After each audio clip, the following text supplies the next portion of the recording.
Okay, hopefully somebody can hear me out there. And we're going live on Facebook. Let me scroll down here, make sure I can find you or find me somewhere on this thing.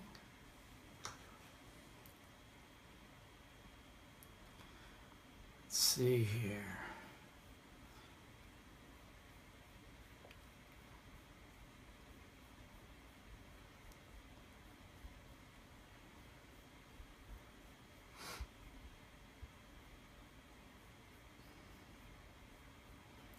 Facebook Live, where are you?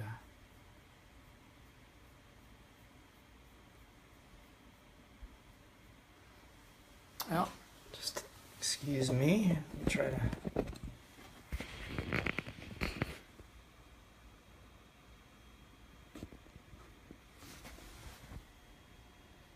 Let's try this. Now I look okay. Welcome to Facebook Live with me. I'm going to try to get myself situated here so that we can all talk together. Excuse my fingers.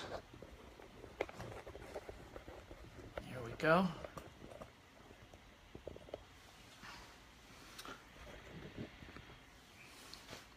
Good? Except everything's backwards back there, I would imagine, right? So, forget the flip chart for the moment.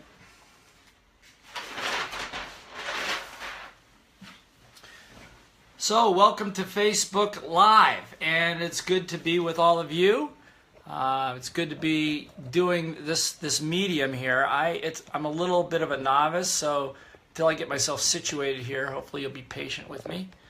I've been looking forward to this, and as we do this, if you like it, let me know that you like it, and we'll do more of it because people ask me so many questions. I've got questions all over the place, questions from the meaning of life, easy question, to how to become a great entrepreneur, which I'm happier to do that kind of stuff. So again, welcome to my little office at home here.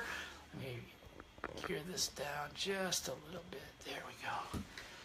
And welcome to Facebook Live. So thanks, man. We got all kinds of people. Taiwo's here. Ryan's there.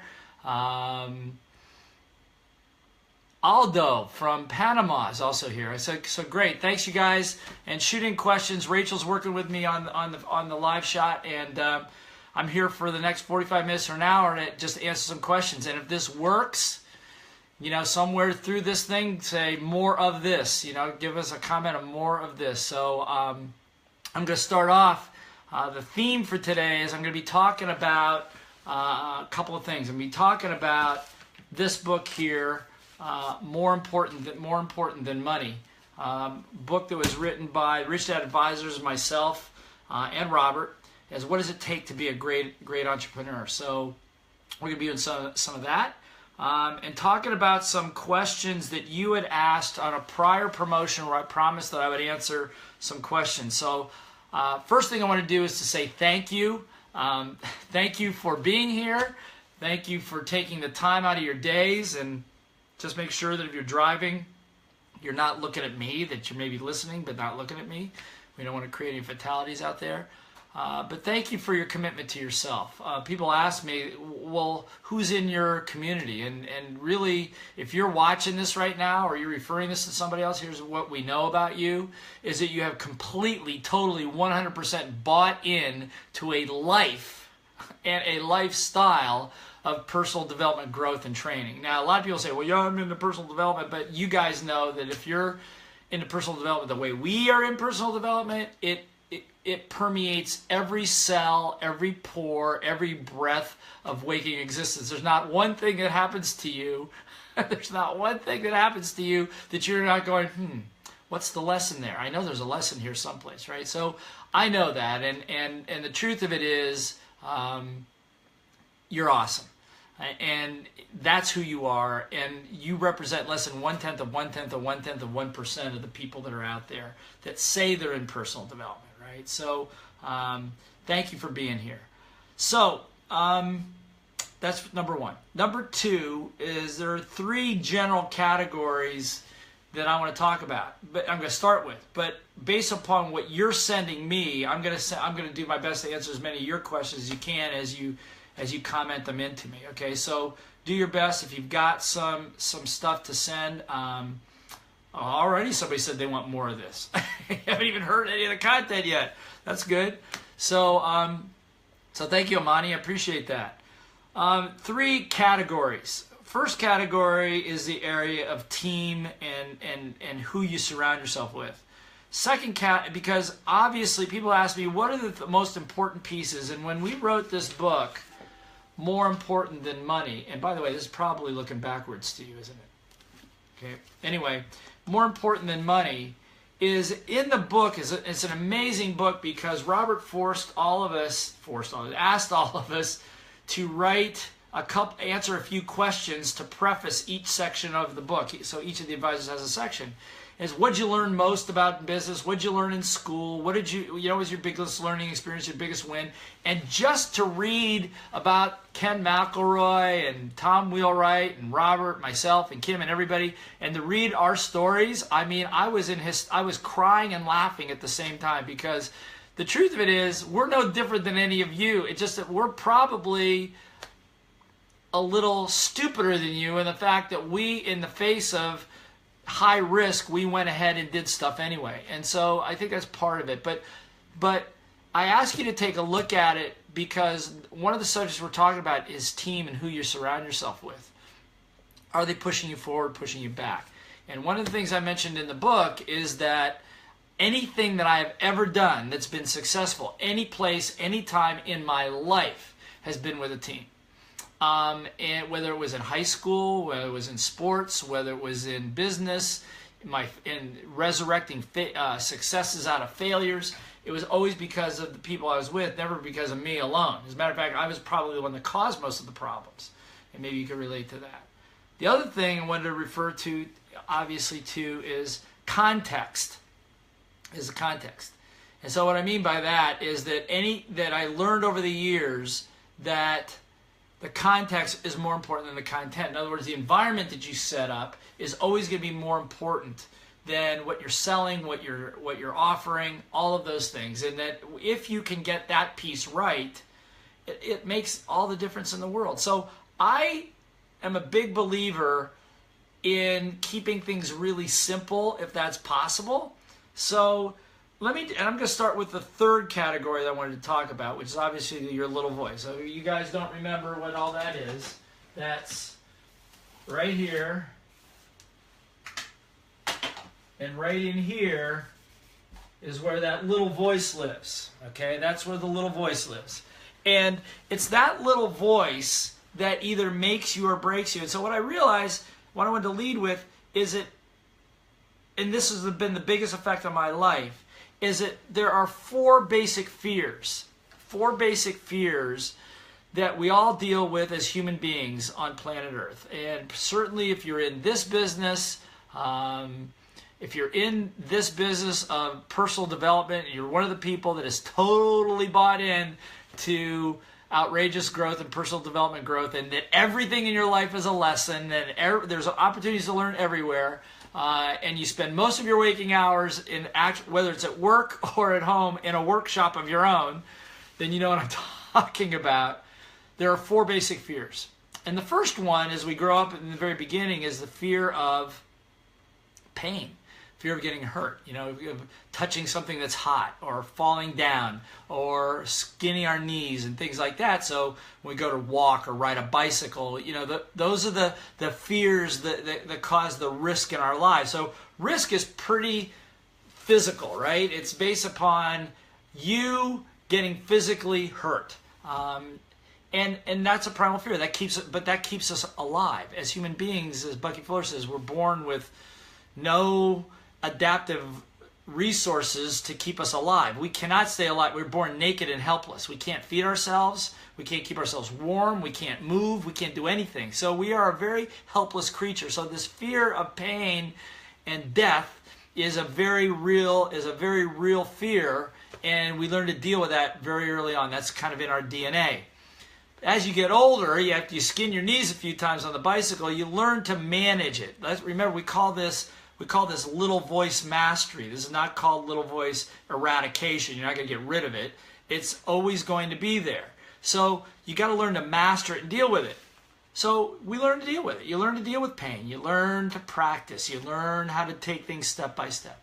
So once we manage that part of our lives, we mature into the next fear, usually about 4 or 5. The minute we start hanging around with other kids, other people, it's the fear of what other people think about us. Right? I don't need to go into this. If you've been with me before, we've talked about this a lot. Is the fear of what other people think. You know, do they like me? Do they not like me? Am I going to look stupid? Am I going to be accepted? Am I popular? Am I not? And unfortunately, most people freeze at that fear level. They're not able to get past it. They're just not able to get past it. I mean, and you know, and I wrote in this book that fear alone is what is probably the biggest thing that's held me back most of my life, is my fear of what other people think about me, or what they don't think about me, or what they think about you. And you have to ask yourself, because again, we're all going to make mistakes, and mistakes aren't bad because we learn it, but mistakes when you're very young, you could get hurt, okay? So that's a hurt. Now, when you get past that one, a mistake now will get you emotionally hurt because of the way, because if you're moved or influenced by the way other people think, then that's going to be emotional hurt. So you're going to do whatever you can to avoid that one, right? So we all know, you guys know, that if you want to be able to sell, you got to get past it. You know, you can't worry about what other people think about you. Or if you do, you just got to say that's what it is and move through it and learn how to manage that. Lots of practice, lots of role playing.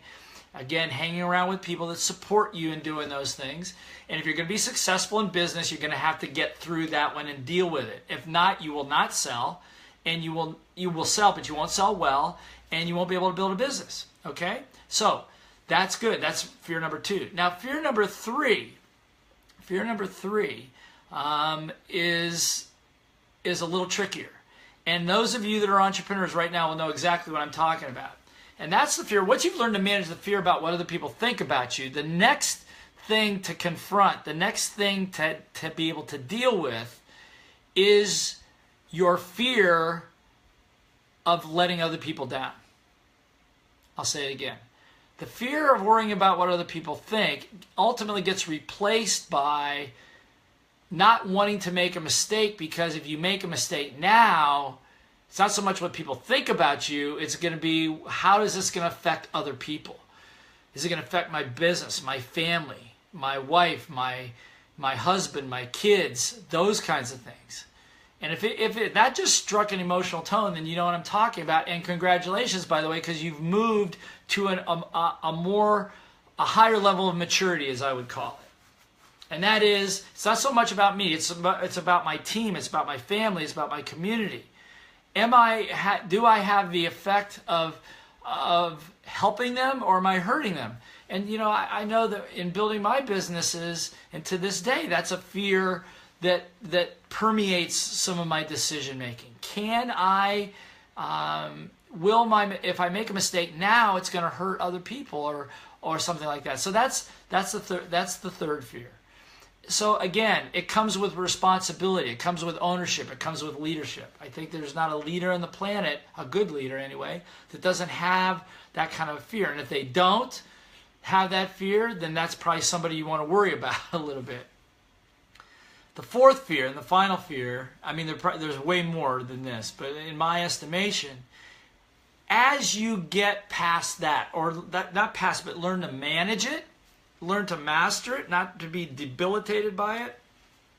The fourth fear is, at some point in your life, you run across the fear of, do I have enough time? I'm afraid I don't have enough time. Do I have enough time to accomplish my dream? Do I have enough time to build this business? Is there enough time, there are enough hours in the day to be able to build my business and spend time with my children? And all time becomes the issue, the fear of time. So I guess the reason I'm saying, hey Shane, nice to see you from Canada, is that I believe that there's more than enough time, but it's a little voice issue that goes on in there. And so the reason I start with these fears, and hopefully maybe you wrote them down, and maybe you want to ask some questions about all that or how to manage those things, I'm happy to talk about that. But I started with that because that's primal to everybody that's watching this right now. What we all have in common as human beings is we all have our own fears. We all have our psychoses, to speak. And they fall typically in those 4 categories. Again, the more mature, the more you're able to master it, then what happens is that you're able to move to the next level, and that means you're playing a bigger game. So anyway, that helps. So how do you solve that problem? So in more important than money, what I said is that anything good I've ever done has been because I've been around a team. Now, what kind of team? A team of people that help you master those kinds of fears.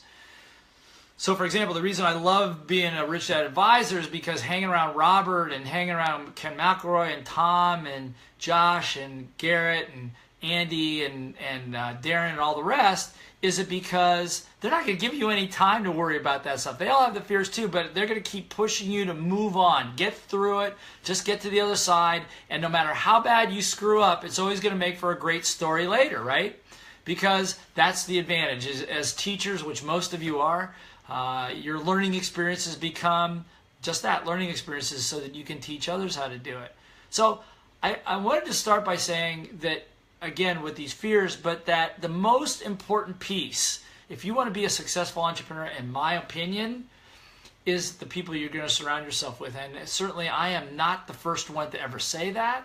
I've heard it, but it's taken me quite a few years to really get it, if you know what I'm saying. Be careful who you hang around with. Some of you are getting big, some of you are getting strong. And as you get big and strong, you become bigger and more attractive. So I get another little flip chart here.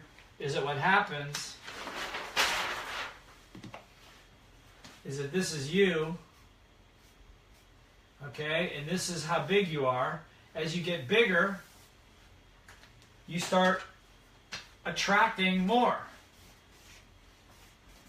money, more relationships, but also there are also some characters out here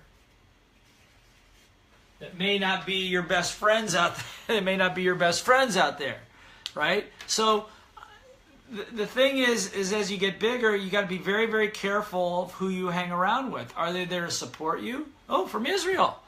Hey, Rob, good to see you. The fear of not having enough time was what stopped me from being a runner. I saw it just as another wall, but busted through it. Oh, Shireen. Thank you, Shireen. Not enough time. Yeah. I'm going to make a note of that. I'm going to come back to that about time, about that there really is enough time. But back to here is that surrounding yourself with the people that are going to push you ahead and not want to take from you. See, there's all throughout history, there's a ton of scoundrels and crooks and snake oil salespeople that will promise you the world. I can really help you. I can really be on your side. That's right, Javier. Mass attracts, but mass doesn't always attract positive things. It attracts all kinds of things.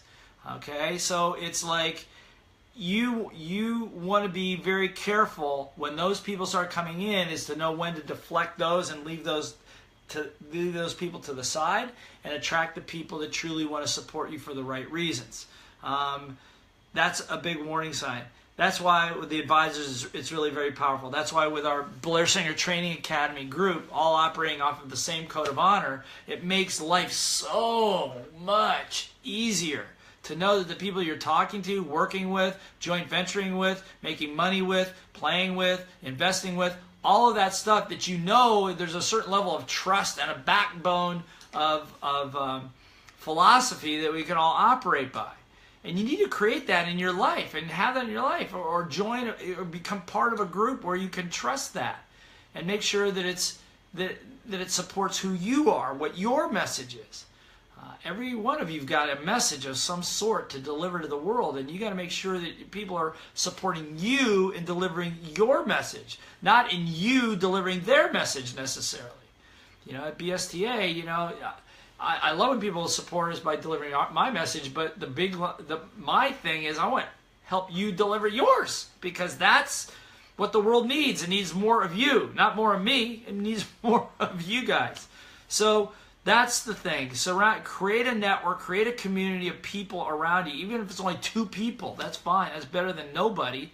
That you can trust and can grow. And by the way, as you grow, some of those people might fall away because they may not be attracted to you anymore because maybe you got too big. That's okay. That's okay too. That's okay too.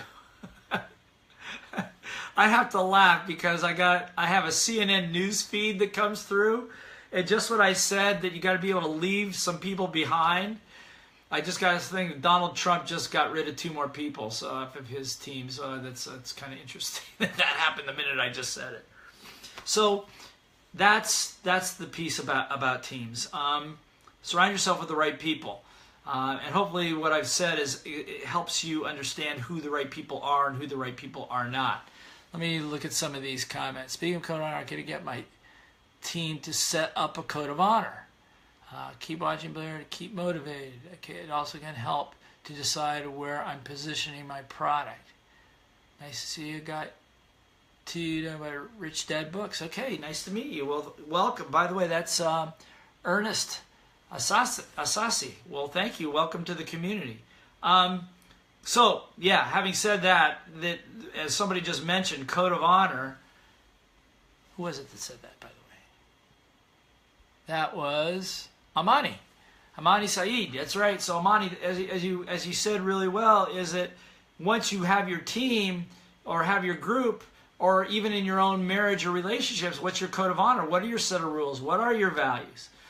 We just did a very, very big event for a national sales team in the beauty industry, and we spent 2.5 days getting to the core values and code of honor.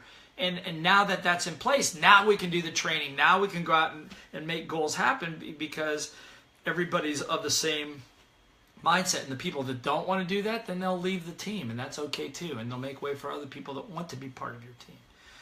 Don't feel, again, if you still have that need to try to please everybody, then you're going to be mortified when people leave your team. If you're not concerned about that so much, then it won't bother you so much. Okay? So hopefully that's some value. Rachel's letting me know that there's some good questions coming in. She's going to start shooting some of those to me. Meantime, let me just talk a little bit more about some of the questions that already came in. This is by Grisha Jimenez, and she asked, how can I leave my job to become an entrepreneur? Okay. So first of all, you got to do a little gut check. Make sure you want to be an entrepreneur because it's not for everybody.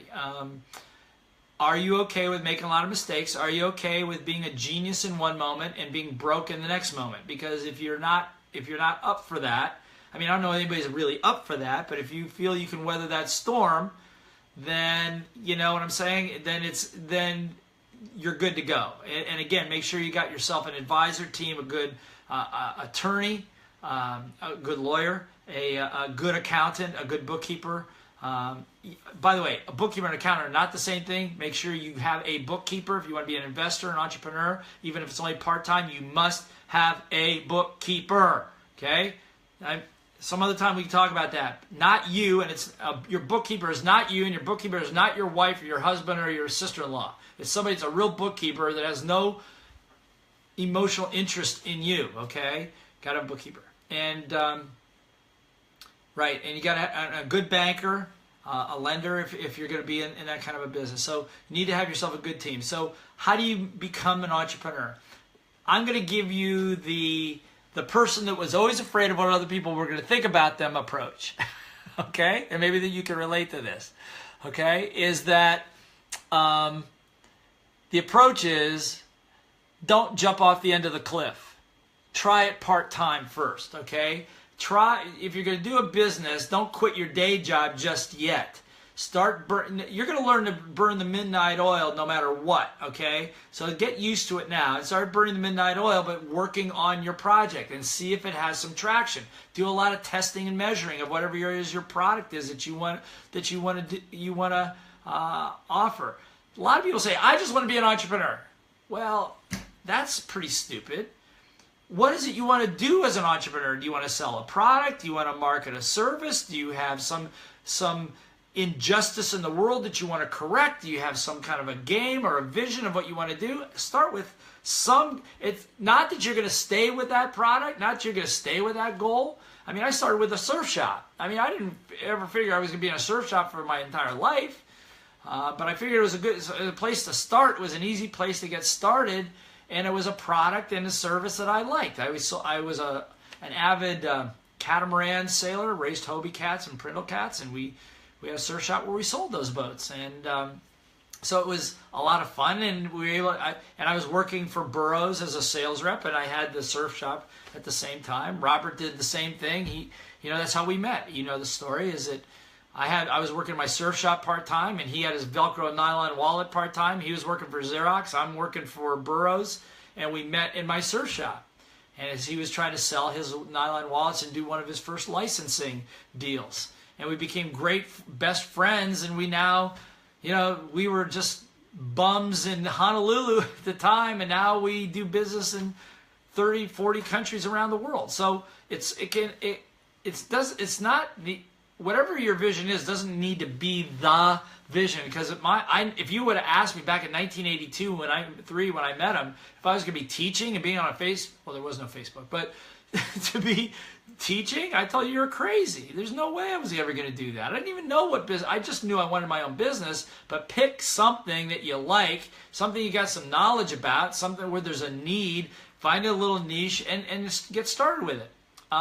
Another way to become an entrepreneur is to find an entrepreneur that you know that is very successful and let them mentor you and be an apprentice to them and start that way. That's actually how I got into this business, because later when I met Marshall Thurber, who was a trainer and a teacher, a great one, and Robert and I both, we studied with them, worked with them, and we go, first we did it part-time, and now, as of Robert a little earlier than me, but by early 1990s, I had given up my trucking business to basically teach all the full-time because I loved it so much. So it's an evolution. It's not like you got to say, oh, this is what I want to be doing for the rest of my friggin' life. Now, there's some people that do that, but I'm fortunately not one of them. I think life has too many opportunities, and they present them to you all the time. So hopefully that helps you, Grisha. So, Rachel, if you could text me a couple more. Maybe I got to refresh it.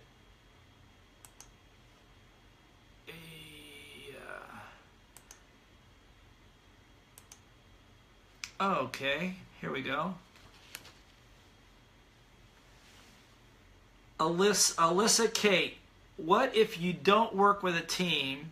How do you stay motivated? Okay, well, join one. You don't have to work with one. You can be part, it could be a club that you belong to, could be another group of entrepreneurs that you hang around with, could be your advisors that you deal with, could be friends, doesn't make any difference. Really popular these days are masterminds, where you get together with other people and brainstorm and give feedback to each other on your businesses. There are lots of ways of finding teams, but I'm going to tell you what, if you try to do it alone, I don't like to say always, but I'm just going to say I have never seen anybody be successful as an entrepreneur in business and stay motivated alone. You need to have some intrinsic motivation, but you also need to have extrinsic. Remember, context or your environment is stronger than your will, which means that you need to immerse yourself in an environment where there's constant, like over here, like you see up here, where there's constant, not this guy, you don't want that guy up there, okay? But you want constant bombardment of positivity, of good, constructive, supportive feedback. Not being nice to you, I'm not talking about that, but being able to really support you and move ahead. I mean, certainly if you're a trainer, that's why we created Blair Singer Training Academy, for people that like to teach the way we do, like the philosophy that we use, that like to change people's lives the way we do, and it's an amazing, now over 200 people worldwide of people that really are sometimes, in many cases, will report they're better friends with people at BSTA than they're people that they've known for 10, 15 years, and BSTA members don't even live in the same country. So these days it's really easy to be able to do that. So it's a great question. And just find the groups that whose message you gravitate toward and hang out with them and check them out. And again, you don't have to be a permanent part of the team, but bring to the table something that you have value that you have that can add value to them, and then you stay in exchange. Okay? Good. Here's another comment from Shireen. I would embellish on how do you assess the caliber. Where is it? Come back. How do you assess the caliber of people based? Oh, grow your values. Ask yourself where they are. Okay. How do you assess the caliber? Well, after a while, I think you get pretty good at asking questions. Ask questions like, when you start talking to people about values, say, well, let's talk about values. But when you start talking about things around business and what's your opinion about this thing you saw in business and what's your opinion about making money, you'll find out pretty quick where people are coming from. A lot of times people are trying to say things to impress you, to make you feel like they're very smart or important. But you think about it. I think the average age of the person on this Facebook Live, pretty well. You talk to somebody for more than a couple minutes, you can get a pretty good gauge of where they're coming from and whether this is the kind of a person you'd like to get to know more, know better. A person that is willing to listen to what you have to say is a big indicator. If all they want to do is talk about themselves, that's probably another negative indicator. They'll say, like, you say, so what do you do for a living? And then 10 minutes later, they're still talking about what they do, right? Without ever once asking you a question. That's going to tell you a little bit something. But typically the people that I hang around with, they're always like, so what are you doing? Why are you doing that? They're really inquisitive because they're really interested. And if you show interest in somebody else and they don't show that much interest in you, well, then maybe that's not somebody that you really want to hang around with a lot. Okay? So here's another question. She's Alyssa. Oh, I just answered. You're a hairdresser. Oh, good. So therefore I work for myself. How do I create a team? Well, like I said, I was just saying, I want everybody to get this. A team does not necessarily have to be a team you work with. Work team is one kind of team. A marriage is your family is another team. Your church, synagogue, or religious institution could be another team. You have special interest groups. There's all kinds of teams. Because you work alone or you're a hairdresser doesn't mean you can't have a team outside the salon of maybe other hairdressers, other stylists, and get together once a month, go have coffee, talk about what's working, what's not working. Certainly, if you're working with any of the brands that I've worked with, and there's quite a few, L'Oreal brands and all the L'Oreal brands, and I've done a little bit of work with the Beta brands, and that these are groups that set up teams, that set up groups of people where you have the opportunity to meet and learn and do those kinds of things. I'm going to say this now that I just mentioned it, triggered something. If you're watching me, if you're on this Facebook Live, here's the one thing I know. You love to learn, right? We talked about that earlier. You love to learn. Yes? We know that. You love to learn. So one great way of finding a team is go to attend more learning functions, places where you can go to learn the things you want to learn about hair color, about pre-booking, about building your business, about being better at retail sales if you're a hairdresser, right? And attend more of those things because you'll find other people of like mind. And believe it or not, that people who are pro-education in that way, that are willing to spend a little bit of money to go learn things, are more your type of people if you're watching this right now. And that's a really, really, really good indicator. There are a lot of people out there that say that they like to learn, but they don't show up and they're not active learners. They say it because it's the right thing and the popular thing to say. But if I think about it, everybody that I met probably at a workshop, seminar, or in a learning group sharing environment. Everybody. just about everybody's on my team, and everybody that's not even on my work team, but it's outside teams. It's the same thing. As a matter of fact, people in my own family are not really part of my team. I'm talking about, my brothers and sisters are part of my family team, but they're not part of my career team because they don't attend the same, they're not into the same kinds of education, although my one sister is, so we work very closely together. So again, it's a great question, and I would say that if you're watching, you're pro-education, and if you're pro-education, attend more programs or go to those situations where you're going to find other people of like mind. I guarantee you, if you walk into a room, you'll make 3 new friends immediately, and you could at least have coffee together and maybe create a mastermind together, okay? Good? How important would you say, this is from Rasmus Friedberg. He goes, how important would you say that mentors and coaches are? Oh, well, they're priceless. Priceless. I mean, again, if team if I've never done anything successful without a team, I can surely tell you that I personally have never been successful without a mentor or a coach. And they're all different forms and sizes, but just take a look at a guy like Michelangelo. We all know Michelangelo, the great sculptor and artist. Many years ago, what people don't know is that when they consider him a genius, but the truth of it is, early in his career, he was terrible. I mean, his works you couldn't sell them, nobody liked them, they were ugly. He started at the age of 8 years old, I think, was given a hammer and a chisel and sent off to work with a master as an apprentice. And from the age of 8 until his mid-20s, he never produced a work that was worth anything.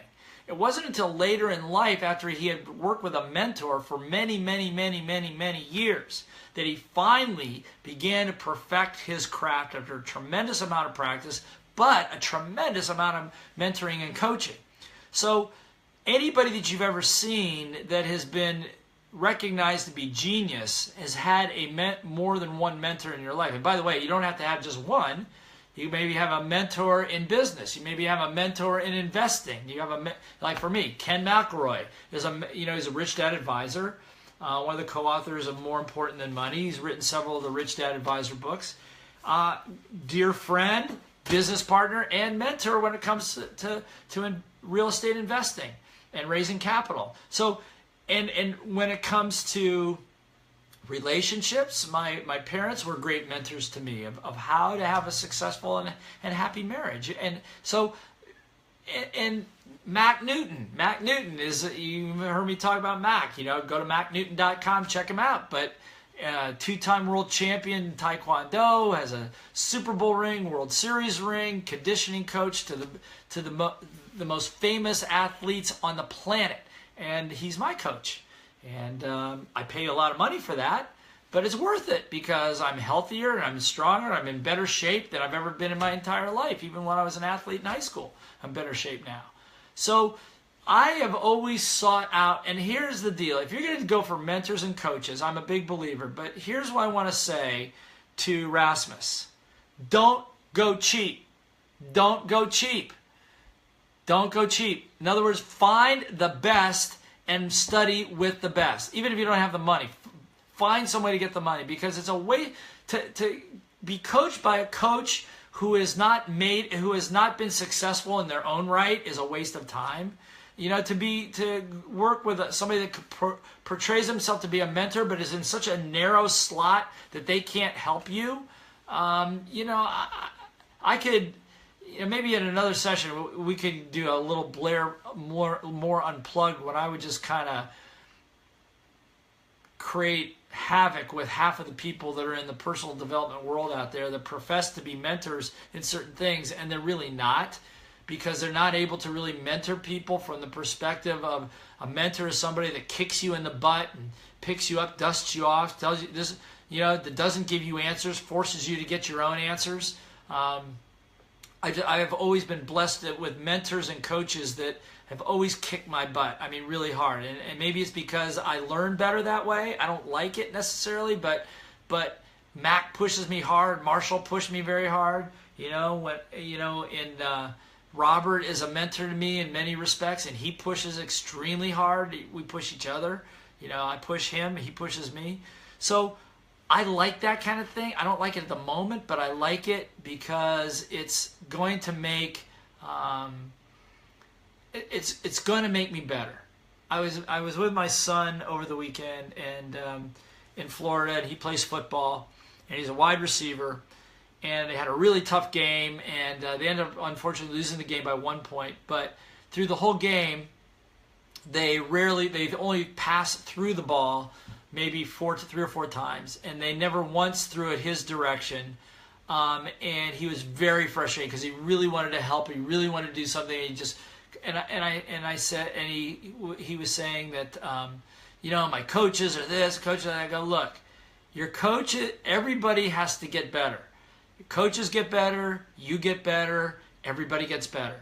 And the fact of the matter is as long as you do what the coach is telling you to do and follow their mentorship, the ball will come sooner or later. But you got to be willing to take the feedback. You're cut. Maybe you weren't quite quick enough off the line. Maybe you need to get a little separation a little sooner. Maybe maybe you need to coach your quarterback a little bit so he knows to look your direction more often. So there's all kinds of things, but a good mentor and a good coach won't make it easy for you. They'll make it difficult, but they'll be relentless about it. So that's what I want to say about coaching. Okay? Neil can we learn 3 or 4 different things at the same time, or is it better to focus on one? Well, you're always learning things, and you're always learning lots of things at the same time. I'm learning how to stay in better physical shape. At the same time, I'm learning how to do Facebook Live. At the same time, I'm learning how to be able to eat properly and to manage my family and my emotions better. So yeah, of course you can learn more than one thing at a time. I think that you have to have priorities. I think the issue of focus is not so much about learning. The issue of focus is when you start going in business, is a lot of people in this group, I'll bet you may be one of them, chase lots of shiny objects. There's lots of, remember, when all these things start coming in, there's lots of, they are attracting to you and you're attracted to them. And what happens is that you have a tendency, well, I want to do live, if you're a trainer, I want to do live seminars. I want to do coaching. I want to write a book. I want to be international. I want to talk on 10 different topics. Look, pick one. And if all those things can fall into line, into a funnel that helps drive you in a focused direction, then that's good. But yeah, focus is more... Okay, here's the other thing I'm going to say about focus, okay? Remember I talked to you about time? Remember we talked about time, the fear of not enough time? If you understand what I'm about to tell you, there is plenty of time. As a matter of fact, there's no time. And that is to be present. Being present eliminates a past and future. If you can remain present, this is the thing that all of us learn climbing Mount Kilimanjaro every time I go, is that there is no future, there is no past, there's only one step at a time, one breath at a time, one trip at a time. And if you can allow yourself to do that, then you'll be focused, because you'll be where you are when you're there. That's it. And when you go someplace else, be present there. Okay, don't try to keep taking things from one place. I still got 10 emails in my brain I got to do, but I got to have this conference call. No, don't do that. If you got a conference call, forget about that for now. Be present with your call, right? So focus has a lot to do with being present. It also has to do with that fourth fear I'm talking about, when you worry that there's not enough time. Actually, sunlight's coming in kind of strange, so you can see me in multiple bandwidths here, right? But seriously, is that if you understand that time is relative, just be present. If you're present with what you're doing now, then the fear of not enough time goes away, because there's always the present time. When we were in Kilimanjaro, Sylvie, who was on our first team, she's from Germany, if she's watching, hey, she said there were some cultures that time is not linear. Like when we look at time, we look at from past to future, right? It's linear. Some cultures look at it like this, like time, presence is in the middle, and then time radiates out from the circle. So it's concentric rings. So it's a different perception of time. Now, who's right, who's wrong, I don't know.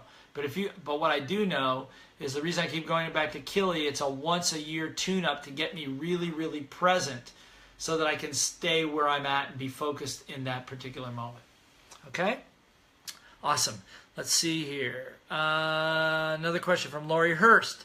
Not sure if you can relate. My question is, I struggle building businesses while working full-time.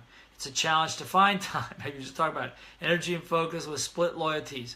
What do I need to know to remember to transition successfully? Well, so you're talking about what I was talking about before, is having a job and building a business. Well, there does come a time when you need to cut the strings and you're going to need to make the leap and make the jump. And, you know, if you're being ripped right now, you're probably at that point. That's probably just the warning sign that you're at the point where you got to make the jump or not.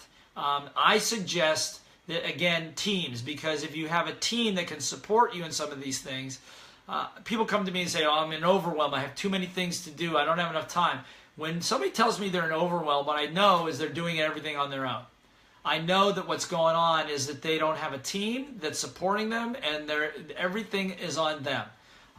And we could go into this in a lot of detail some of the time, but those of you that are familiar with this book, you know, Team Code of Honor, people have even asked on this call, how do I set up a code? It's step by step right in here.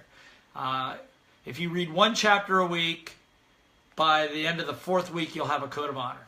Okay? Or if you have your team read each chapter, a chapter each week, your whole team will have one. But the idea is that you've got to have your team, doesn't have to be full-time with you either. But maybe you have somebody that's doing your bookkeeping. You have somebody else that's maybe booking appointments for you, or somebody else that's creating some systems and doing selling for you, and maybe you're still have your feet in both worlds. But get yourself a team, and you could say, well, but my little voice goes, but I don't have enough money to pay him. Well, then you don't need, if you're a good leader, people will work for you for free in exchange for something else. You know, if you got a service that they like, you provide the service to them for free in exchange for them doing some work for you. Or give them a little percentage of whatever it is that they're going to be doing. There are so many ways. You know, Robert is really big on this, is that, you know, we're doing some projects with Rich Dad, BSTA, our level 2s are doing some work in a joint venture with Robert. And, you know, he was in Brazil a couple weeks ago, and he said, are there any of our trainers down there? And so I talked to Alfredo Culebro, he's out of Mexico, and I talked to Alan Hill, who's from the UK, and I talked to Leo, who is from Brazil. And two of them were in the UK, and one was in Mexico, and they decided to fly down there to meet with Robert, and just to check in with what he wanted to talk to him about. And he put him up on stage, and he asked them this question. He goes, first question I want to ask you guys, did I pay you to be here? And of course the answer was no. He says, good. Who paid for your airfare? They go, we did. He goes, good. Why are you here? He goes, they said, because this is what we do. It's part of our mission to transform people's lives through this kind of education. And Robert said you could have heard a pin drop in the room. So building a team doesn't take money. It takes a very clear mission and some committed people that really want to make something happen, as well as some creativity is how they can get paid or how they can get exchanged somewhere down the road. And should not necessarily have to be up to you to figure that out. That's something that you guys can work out together. Okay? So again, if you're in overwhelm, it's because you don't have a team. If you're stressed and you don't have enough time, it's you don't have a team. You need to get some people in there to support you, even if it's part-time, and maybe they're not the perfect person yet, but they're going to help you get where you want to go. But if you're doing all of that and you're still locked in, then you're going to have to pull the ripcord at sooner or later and make the leap that all of us had made sooner or later. And you got to make the jump and trust yourself. If you've gotten this far and if you're working that hard, that's a good thing. You're used to the work. You just got to be willing to pull the cord and go for it. And certainly, by the way, if any of you on this call are interested in some support in those areas, then feel free to book an appointment with one of my I personally certify our coaches to do a free session with you. I think that you just go to www.blairsinger.com/free and just sign up for a free strategy session, and they'll talk you through it and give you some help. And if we can be of some further assistance, then we can do that too. But reach out. Let us be part of your team if that works for you. And there's no obligation on that first call. Just do it. Again, it's www.blairsinger, you can remember that, .com, you can remember that, /free. Okay? And we'll take care of you. Okay? All right. Another question.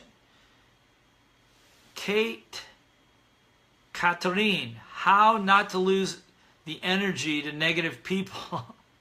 That is, mean people who want to use your idea, time, mind, and all that stuff. Okay, so first of all, just stay away from them.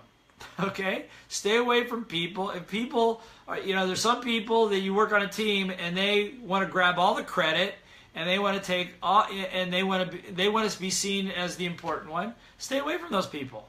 I would get away as far away from those people as you can. Don't allow negative people in your space. Period. End of story. Very, very simple. Just don't allow them in your space. Now, there's going to be people from the outside out here. They're gonna steal some of your stuff, and there's not really a whole lot you're able to do about it other than get big yourself. And again, there's certain legal protections you can do that cost money. But if you have a team around, if you have a team around you that is all like-minded and is protecting you and you're protecting them, then that's the thing. But just don't allow negative people in your space. I'm gonna be a little bold here and say that some of the people that are negative people in your space might be very, very close to you, maybe even family members. And I'm gonna tell you this, is that I'm not saying I'm to ditch your family. You can still love them, but just love them from a distance. You don't need to have them in your everyday life, because they are going to do exactly what you said, Kate. They're going to use your ideas. They're going to waste your time. They're going to want to complain and whine and moan about everything under the sun. So just don't do that. Leave them away. When they enter in, ask them to leave.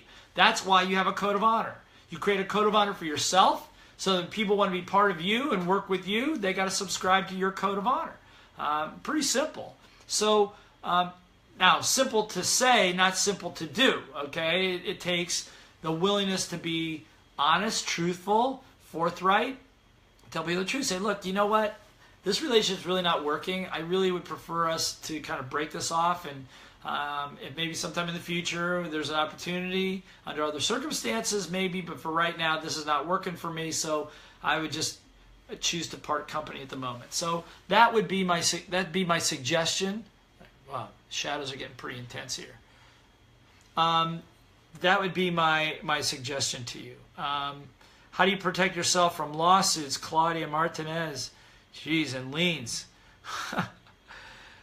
It's getting pretty intense here, huh?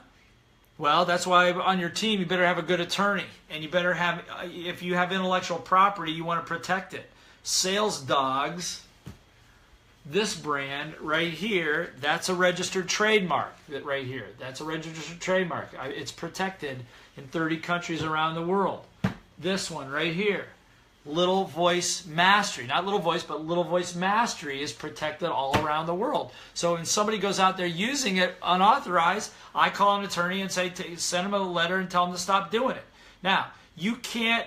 That's how you protect your own intellectual property. But if people want to file lawsuits against you and liens against you, then you got to ask yourself, what am I doing in the real world that's causing people to attack me? Now, what I just talked about is keep yourself protected from people stealing stuff. But if somebody's coming after you, then you got to take a look at your integrity and look at what you're doing in the marketplace. And stop because I guarantee you the market, if you're dealing with liens and you're dealing with potential lawsuits, there's something going on in your space. Unfortunately, I hate to tell you this, Claudia, something's not clean. There's something not clean. Now, you may be perfectly right, and there may be nothing that you're doing wrong at the moment, but somewhere in your life or in your business, something's out of integrity, and that's why it's bouncing back to bite you in another place. It may not be a one-for-one. What they're filing a lawsuit or a lien against you may not be justified, but somewhere else, there's something out of integrity. That's what I'm going to tell you. You might not like that feedback, but you know what? Same thing is true in other areas. If people say they don't have time for you, it's because someplace in your life you're abusing time. If people keep saying, if you're trying to sell things and people are always complaining it's too expensive, somewhere in your life you're being cheap, someplace else. So again, if I would look at it as a warning sign, Claudia. If you got a bunch of people potentially filing lawsuits, something is out. Or if you have a team, then something's out in your team. That either you don't have a code of honor, and you have certain people or you have people that are breaching the code, and you're not holding them accountable and enforcing it.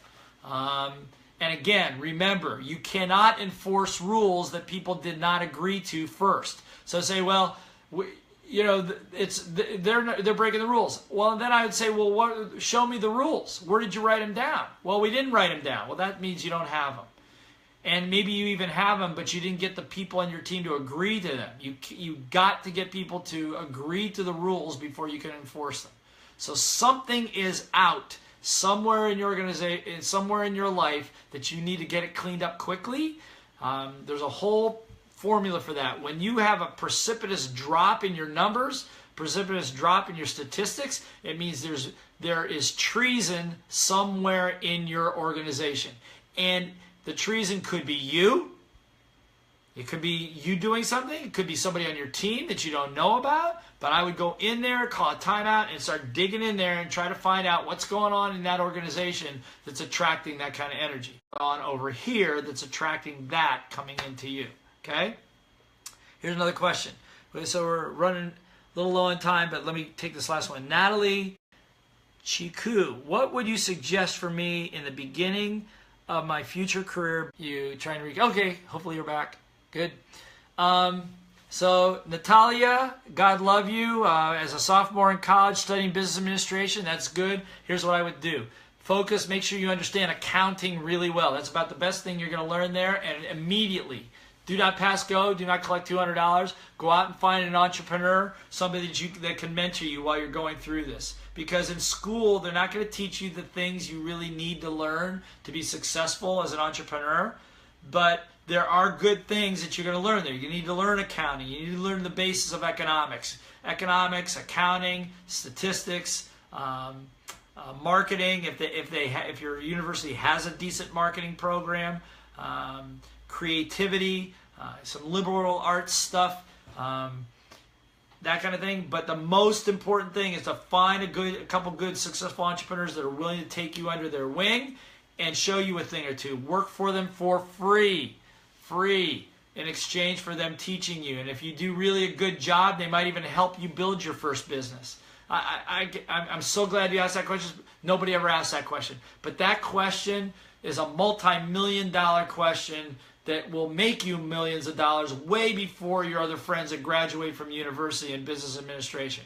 Because at best, you graduate with a major in business administration. At best, get yourself a $40, $50, maybe $60,000 a year job somewhere in America. You're worth way more than that. Way more than that. And again, if you want some more support on that, and all of you, these questions, I could sit here all day. I'm just getting wound up. Just go to blairsinger.com/free, and tell them you were on this call, this Facebook Live, and they'll work with you for free. These are not just coaches that we bring in, these are people that have gone through certification. They've gone through mostly 2-3 years of training directly with me, being coached directly by me, and they'll coach you. These are not people we picked up on the street, people that went to a program or two. These are people that are highly qualified, and just take on a free strategy session with them with whatever questions, and these are all amazingly great questions that deserve amazingly good answers from people that know the answers. One of my mentors, Alan Walter, he says, life, if you're going to have a successful life, you got to ask the right questions and get right answers. If you ask the wrong question, you get a wrong answer. You ask a right question to the wrong person, you get a wrong answer, and then you get confusion and you wonder why things aren't working for you. So again, go to Blair, www.blairsinger.com/free if you want to do that. Or not, just give us a comment like session. Just write down the word session. You're interested in a session, and somebody will get back to you, and a free strategy session just to chat it through one-on-one. Okay. The other thing is this: if you found this thing to be good or you like this, just type in more in the comment section. Say more. Just put in more, and if there's enough mores, maybe we'll do this a little more often, because I enjoy it. I love the questions. And if I can do anything to support you guys to whatever your dreams are, whatever it is you're trying to do, and because, like I said, I've moved on to the fourth fear, the fear of time, right? And what I realize, there's plenty of time if I just leverage myself properly. And this is one forum where it's good leverage for me to support you and send you in the directions you want to go. So my suggestion to you is grab a couple of the books. More Important Than Money will way surpass your expectations. Even if not just reading the sections by each of the advisors on the content, but just reading about them and about the journeys that we've all gone through, because they're no different than yours. And that you'll see, well, if that idiot can do that, then certainly there's hope for me. And so do that one. Obviously, Little Voice Mastery and Team Code of Honor. At some point in time, maybe we'll do another Facebook Live just on Code of Honor. But again, if you want to do more of this, just say more and let me know more, and we'll do more of this.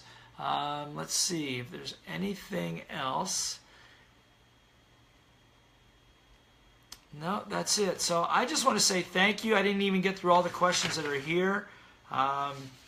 So we've got a couple more questions set up for the next time around, like how do you become a great leader, how to quit your job, overcoming objections, and how can, here's a good one.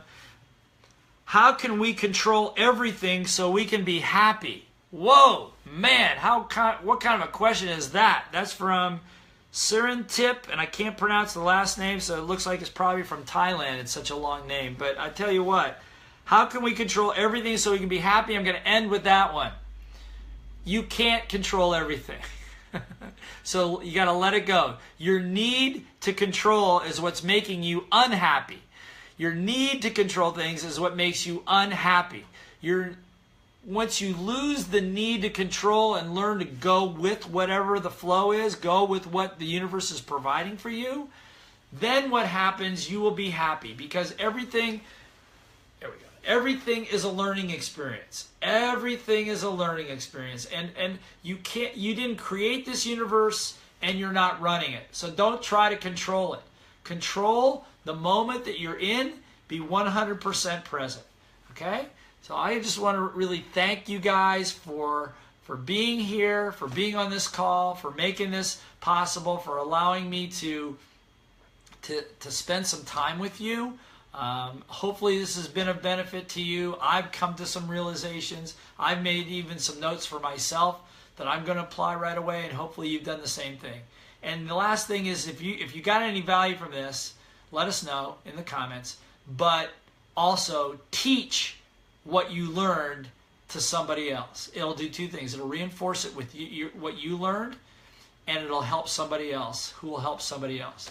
Because our job is to make this place a better world.